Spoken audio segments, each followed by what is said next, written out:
अस्सलाम वालेकुम। प्रोग्राम है होम्योपैथी क्योर्स और मैं हूं सुहेल ताज। नमूनिया का आजकल बहुत ज़्यादा ज़िक्र हो रहा है। कहते हैं कि ठंड लगने से नमूनिया हो जाता है, बैक्टीरिया से हो जाता है, वायरस से हो जाता है, दूसरे माइक्रो ऑर्गेनिज़म से नमूनिया हो जाता है। बच्चों को भी हो सकता है, बड़ों को भी हो सकता है। नमूनिया क्या है, इसकी अलामात क्या हैं और ये नमूनिया कोरोना से कैसे मुख्तलिफ है या कोविड नमूनिया से कैसे मुख्तलिफ है, इस बारे में आज तफसील से बात होगी और बताएंगे आपको इसका होम्योपैथी इलाज। हमारे साथ मौजूद होंगे डॉक्टर नासिर अहमद चौधरी साहब। बहुत शुक्रिया सर। बात का आगाज़ करते हैं नमूनिया से। नमूनिया क्या है? बिस्मिल्लाहिर्रहमानिर्रहीम। नमूनिया एक्चुअली एक लंग्स रिलेटेड प्रॉब्लम है और लंग्स जैसा कि आप जानते हैं कि बड़ा इम्पॉर्टेंट रोल प्ले करते हैं इन ह्यूमन लाइफ। ह्यूमन क्या, एनिमल्स लाइफ। लंग्स का काम जो है बेसिकली ये है कि जो हम फ़ज़ा में ब्रीथ करते हैं उससे जो ऑक्सीजन इनहेल करते हैं, ऑक्सीजन जो है ये लंग्स में मौजूद टिनी छोटी छोटी एयर सैक्स में पहुंचती हैं। वहाँ से ये फिर आरबीसीज में, आरबीसीज फिर उसको कैरी करता है towards all cells of the body. इसी तरीके से लंग्स का दूसरा अहम काम जो है कार्बन डाइऑक्साइड को एक्सेल करना है, एक्सक्रीट करना है। तो ये दो अहम काम हैं जिनकी वजह से हमारा रेस्पिरेटरी सिस्टम और हमारा बॉडी यानी इवन लाइफ बरकरार। So lungs play an very important role in the human life. अब लंग्स में जो एयर सैक्स होती हैं वो किसी भी ऑर्गेनिज्म की वजह से, किसी भी बैक्टीरिया वायरस सोर्स की वजह से अगर इन्फ्लेम हो जाए, इन्फेक्टेड हो जाए तो ये सिस्टम मुतासर होता है, रेस्पिरेटरी सिस्टम मुतासर हो जाता है, जिसमें अब अनलकीली नमूनिया का पता उस वक्त चलता है जब बहुत सारे प्रॉब्लम्स ये एडवांस हो चुके होते हैं। शुरू में ज़ुकाम खांसी आम लोग लेते हैं, जी आम ठंड लग गई है जी, बच्चे को ठंड लग गई या बड़े को ठंड लग गई है, चलो ज़ुकाम खांसी है। अब जब वो एडवांस होता है तो फिर उसके साथ सेप्टिक कंडीशन हो जाए, सेप्टिक कंडीशन हो जाए तो फीवर हो जाता है और बलगम बनना शुरू होती है। बलगम जो है जैसे जैसे टाइम गुजरता है, पहले तो फ्रॉदी सी आम सी बलगम होती है, उसके बाद फिर ये जर्दी माइल या ग्रीनिश, यानी जितनी वो क्रॉनिक होता जाए उसकी रंगत बदलती रहती, बलगम की थिक हो जाती है, डिफ़िकल्ट टू एक्सक्रीट हो जाता है, बुखार की कंडीशन हो जाती है।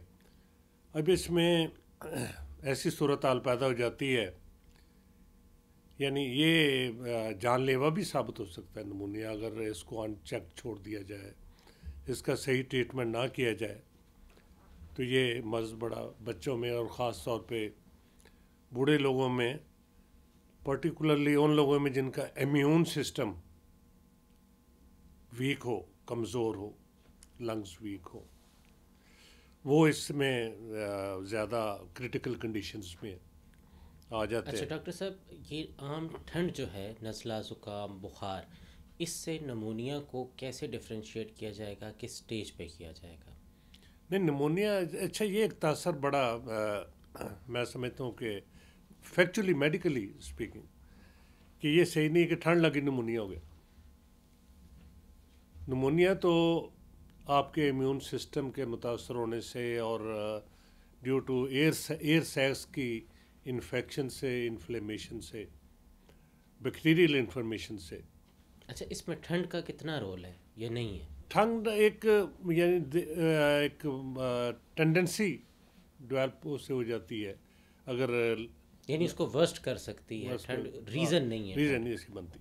ठीक है। तो उसमें बुखार वगैरह हो जाता है, ज़ुकाम खांसी, और सबसे बड़ी इसकी मेन सिम्टम ये है कि सीने में भारीपन महसूस होता है, जकड़न। जकड़न भारीपन महसूस होता है। फिर ग्रेजुअली उसमें पेन शुरू हो जाती है, स्टिचेस महसूस होने शुरू हो जाते हैं। फिर उसमें सफोकेशन यानी जिसे हम तंगी तनफ़ुस कहते हैं, सांस लेने में दिक्कत हो जाती है। ठीक है। अब इसमें अगर किसी मेडिकल प्रैक्टिशनर के पास जाया जाए, डॉक्टर के पास जाए, तो वो स्टेथोस्कोप से चेक कर सकता है। स्टेथ से ये है कि क्रैकिंग और बलगम के मूवमेंट की आवाज़ सुनाई देती है, साफ पता चलता है। ब्लड टेस्ट के इसके हैं, कंप्लीट पिक्चर आप करा लें। सीपी में सर क्या जी, जो कंप्लीट उसमें पिक्चर है उसमें उसमें वाइट ब्लड सेल्स ज़्यादा हाँ आते जी, हैं, क्या उसमें होता है? उसमें WBC का रेशो बढ़ा हुआ होगा।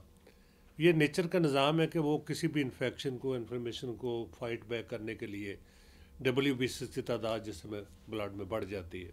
ठीक है। ESR बढ़ा हुआ होगा, ठीक है। दैट विल शो कि इन्फेक्शन है, बढ़ी हुई है। सो इस तरीके से एक्सरे है।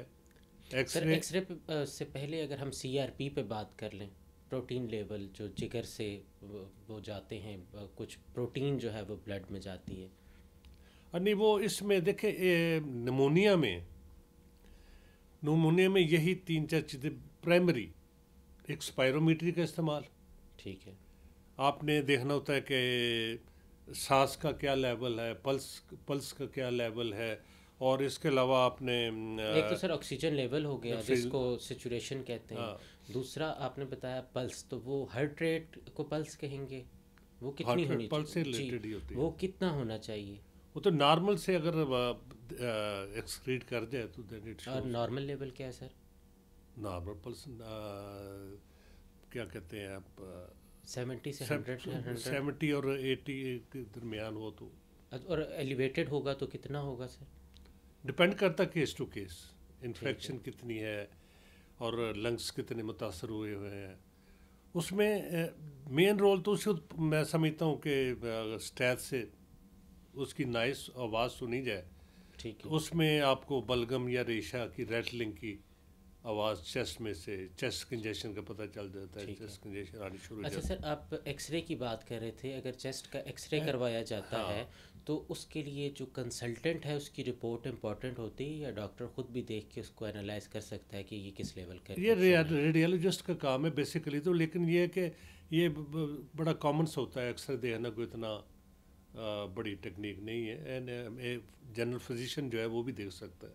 ठीक है। वो भी इसमें लोकेशन ही देखनी होती है, लोकेशन और एक्सट्रीमिटी कितनी है, ठीक है। तो वो भी चेक कर सकता है, देख सकता है, कोई मसला अच्छा नहीं सर, होता। इसमें कुछ लोग एडवांस एक्सरे का कहते हैं, जैसे HRCT, हाई रेजोल्यूशन एक्सरे वगैरह करवाते हैं, क्या नहीं वो नहीं, भी इसमें ज़रूरी है? सिंपल काम कर जाता है। ठीक है। इसमें नमूनिया में सिंपल एक्सरे ही काम कर जाता है। और इसमें देखें, पेशेंट को डिपेंड करता है कि ये पेशेंट की कितनी क्रिटिकल कंडीशन होती है, depends upon his immune system. छोटे बच्चे ख़ास तौर पे ज़्यादा मुतासर होते हैं, और बुज़ुर्ग या ज़ईफ़ लोग ज़्यादा मुतासर होते हैं। ठीक है। तो उनमें उनको एटमॉस्फेयर देना चाहिए ऐसा कि जिसमें वो मतलब ये डिटेरियोरेट ना हो। इसमें बहुत अच्छी मेडिसन्स, बहुत ही अच्छी मेडिसन्स हैं, और कंट्रोलेबल है, बशर्ते कि इसको इन टाइम में इसका पता चल जाए और इसका ट्रीटमेंट शुरू कर दिया जाए। ठंडी खट्टी चीज़ तो आम पता है हर बंदे को जी, इसको अवॉइड करना है। डाइट जो है ना, प्रोटीन रिच लें, डाइट आप ऐसी इस्तेमाल करें कि जिससे क्या कहते हैं, ज़्यादा डिटेरियोरेट ना हो कंडीशन। इसमें होम्योपैथी की बहुत सी अच्छी अद्वियात हैं, बहुत अच्छी अद्वियात हैं, जो कि यानी टू स्टार्ट में अगर आ जाए पेशेंट तो एकोनाइट 30 और फेरोफास 6XE दिन में 3-3 डोजेज़ अगर दी जाए स्टार्ट में, बाद में उसको रिड्यूस कर दिया जाए तो वही उसको कंट्रोल कर देती हैं। अच्छा, अब चूँकि उसमें बहुत सी चीज़ें ऐसी होती हैं, बाज़ प्रोफेशंस ऐसे हैं जिसमें कि मसलन वाशरमैन का है, धोबी का है, या पानी में काम करने वाले ज़्यादा लोग हैं जो वाटर में ज़्यादा टाइम गुजारते हैं, वो अगर इससे मुतासर होते हैं तो उसके लिए नेट्रम सल्फ बहुत अच्छी मेडिसिन है होम्योपैथी में। ये बायोकेमिक साल्ट भी है और पोटेंशियम में भी इस्तेमाल होती है। ये इसीलिए कहते हैं ये कि डैम्प वेदर में ज़्यादा अगर मुतासर होने से अगर प्रॉब्लम हो जाए, اور اس کا مریض جو ہے نا کفنگ کے وقت اس طرح چیسٹ کو ہولڈ کرتا ہے، ٹھیک ہے، یعنی must hold the chest while coughing. اور ڈسپنویا ہوتا ہے، یعنی تنگی تنفس ہوتی ہے. ریٹلنگ ان دی چیسٹ، یعنی سینے پہ ریشے کی خرخراہٹ کی آواز عام بھی سنائی جاتی ہے ادر دین اسٹیتھ ٹھیک ہے، کے، جو بندہ پاس بیٹھا ہو. اور اس کے مریض جب کھانستا ہے تو تھک روپی اور گرینش فلیگم، یعنی سبزی مائل اور لیسدار اور مشکل سے نکلنے والا ریشہ جو ہے وہ اس میں خارج ہوتا ہے. تو نیٹرم سلف اگر ایسے پیشنٹ کو دے دی جائے تو بہترین کام کرتی ہے. اسی طریقے سے ایک میڈیسن ہے سینیگا. ٹھیک ہے، سینیگا میں مریض کو اس کنڈیشن میں ہارسنس بھی ہو جاتی ہے، اس کی آواز یعنی وائس ختم ہو جاتی، آواز نہیں نکلتی، یہ اس کے متاثر ہو جاتا ہے تھروٹ بھی لنگس بھی، یعنی لاس آف وائس ہو جاتا ہے. چیسٹ اپریسڈ ہوتی ہے، سورنس ہوتی ہے، اور اس میں پرٹیکولرلی سیڑھیاں چڑھتے ہوئے اسینڈنگ دی اسٹیئرس اسے بہت زیادہ سانس پھولتا ہے، دور دور تک سانس کی اس کی آواز آتی ہے. بہت زیادہ ریشہ ہوتا ہے سینے پہ، اس کے بلغم بہت زیادہ جمی ہوتی ہے اور نکالنی مشکل ہوتی ہے، ڈیفیکلٹ ہوتی ہے، بڑا اسے زور لگانا پڑتا ہے. اور سینے پہ اتنا پریشر ہوتا ہے کہ اسے لگتا ہے کہ جیسے اس کے لنگس جو ہے نا اس کے سپائن کے ساتھ پریشر ڈال رہے ہیں. ٹھیک ہے، بیک کمر میں اتنا اس کا یعنی پرابلم ہو جاتا ہے. تو سینیگا بھی اس کو بھی سٹارٹ 30 میں کرنا چاہیے. اب اس کے بعد جو سب سے ہیڈ ریمیڈی ہے، سب سے میں سمجھتا ہوں پرٹیکولرلی ٹھنڈ میں، ٹھنڈے موسم میں اس سے جو متاثر ہونے والا وہ برایونیا ایلبا، یہ میڈیسن ہے. It's very commonly used for pneumonia patient. اس میں شروع میں خشک کھانسی ہوتی ہے اور مریض لیٹی حالت میں اٹھ کر اس کو بیٹھنا پڑتا ہے، اور اپنے سینے کو ایکسپینڈ کر کے اس کو سانس اس طرح وہ ایکسپینڈ کر کے سینہ کھینچ کھینچ کے سانس لیتا ہے. سانس میں دقت ہوتی ہے اور سانس سینے میں درد اسٹیچنگ ہوتی ہے، اور اسے ایسا محسوس ہوتا ہے کہ کھانس سے اس کا سینہ ٹکڑے ٹکڑے ہو کے ریزہ ریزہ ہو جائے گا. ریشہ بلغم برسک کلر اور تھک میکس ہوتا ہے جو نکلتا ہے. اس کے علاوہ ایک اور ہیڈ ریمیڈی ہے ہومیوپیتھی میں، فاسفورس. فاسفورس میں بھی کنجیشن آف لنگس پایا جاتا ہے، لیکن برننگ پین ہے اس کی خاص ایک سمٹم. برننگ پین ہوتی ہے، heat and oppression in the chest, دباؤ اور گرمائش اور برننگ پین اس میں پائی جاتی ہے. اس میں بھی شارپ سٹچز ہوتے ہیں، یعنی وہ ہوتے نا پینس کی بھی نیچرز ہوتی ہیں، پریسنگ پین، اسٹفنگ پین، یہ اسٹچنگ پین ہے، جیسے کوئی چیز چبھنے والی چیز جو ہے بار بار لگ رہی ہو. اور ریسپریشن، سانس اس کا لیتے ہوئے تیز تیز سانس لیتا ہے، سانس میں تیزی ہوتی ہے، اوپریسڈ ہوتا ہے، اور چیسٹ میں بہت زیادہ ہیٹ اس کے پائی جاتی ہے، اور پریشر ہوتا ہے سینے میں. اور اس کے مریض کو لیفٹ سائڈ پہ یعنی لیفٹ کروٹ پہ لیٹنا بہت مشکل ہوتا ہے، وہ عموماً لیفٹ کروٹ پہ نہیں لیٹ سکتا. تو یہ 4 ہیڈ ریمیڈز ہیں. اس کے علاوہ اینٹم ٹاٹ ہے. اینٹم ٹاٹ کے ساتھ اگر مریض، اچھا بعض لوگوں کا ریشہ آسانی سے نکل آتا ہے، ٹھیک ہے، وہ تو زیادہ یعنی برونکیز ان کی جو فل ہوئی ہوتی ہیں ریشے سے، ریشہ آسانی سے خارج ہو جاتا ہے. بعض لوگوں کو مشکل سے ہوتا ہے. اگر کسی کو مشکل سے ریشہ خارج ہو، ریشہ جمع ہوا ہو، تو ایپیکاک ایک میڈیسن ہے، وہ 30 میں اس کو 2-3 خوراکیں دے دی جائیں تو اس سے ریشہ پتلا ہو کے پھر وہ خارج ہونے میں آسانی ہو جاتی ہے. ریشہ خارج ہو جائے تو مریض کو تنگی تنفس میں، احساس میں، دقت بالکل میں. ٹھیک ہے. اچھا سر، ایک چیز اور بتائیے گا کہ یہ جو نمونیا ہے اور کووڈ نمونیا ہے، ان دونوں میں ڈفرینشیٹ کیسے کرے گا ایک ڈاکٹر؟ نہیں، کووڈ نمونیا میں تو بہت یعنی فرق ہے اس کے کووڈ کے سمٹم میں. اس میں ایک تو کف کی نیچر میں فرق ہے، ٹھیک ہے، دوسرا نزلہ زکام میں فرق ہے.